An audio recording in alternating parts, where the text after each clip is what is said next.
লোহার রড নয়, বাঁশ দিয়ে চলছে সরকারি কাজের কংক্রিটের ঢালাই।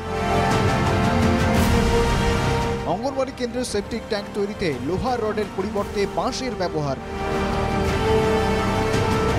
ঢালাইয়ের একদিনের মধ্যেই ভেঙে পড়ে ট্যাঙ্কটি।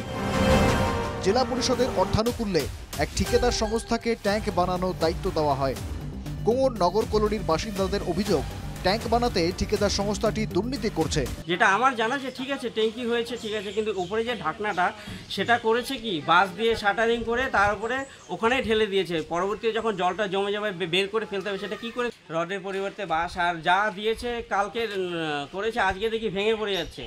সিমেন্টের তো ভাগ না। মানে এরকম কাজ কি আগে কখনো দেখেছেন যে লোহার রডের পরিবর্তে বাঁশ দিয়ে কাজ করতে? এটা তো আমার কোনোদিনই আমি দেখিনি যে বাঁশ দিয়ে আবার শাটারিং হয়। সেন্টারের কর্মীদের অভিযোগ, ঢালাইয়ে শুধু বাঁশই নয়, পাথরের পরিবর্তে ব্যবহার করা হয়েছে নিম্নমানের বালি ও সিমেন্ট। ভাঙা ট্যাঙ্কে যে কোনো মুহূর্তে শিশুরা পড়ে গিয়ে দুর্ঘটনা ঘটতে পারে বলেও আশঙ্কা সকলের। পছন্দ হয় নাই, যখন ওরা শুরু করছে তখনই কাজটা পছন্দ হয় নাই। আমি বলছি কাজ যখন করো ভালো মতো করবা।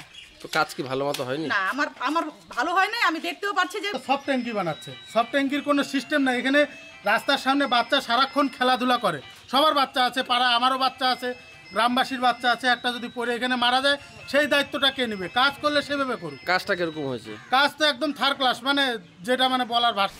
সরকারি কাজে এভাবে রডের পরিবর্তে বাঁশের ব্যবহারে প্রশাসনের ভূমিকা নিয়েও উঠছে প্রশ্ন।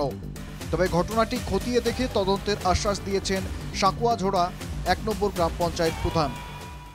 দেখুন, এই বিষয়তে আমার কাছে এখনো পর্যন্ত কোনো অভিযোগ আসেনি।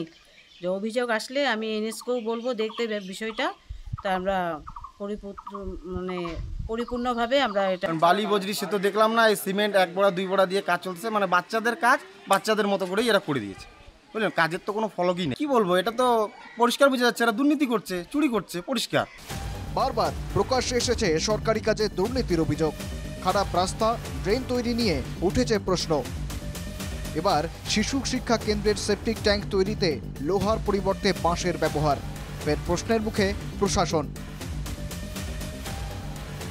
জলপাইগুড়ি থেকে রাজীব মুখার্জির রিপোর্ট, NKTV বাংলা।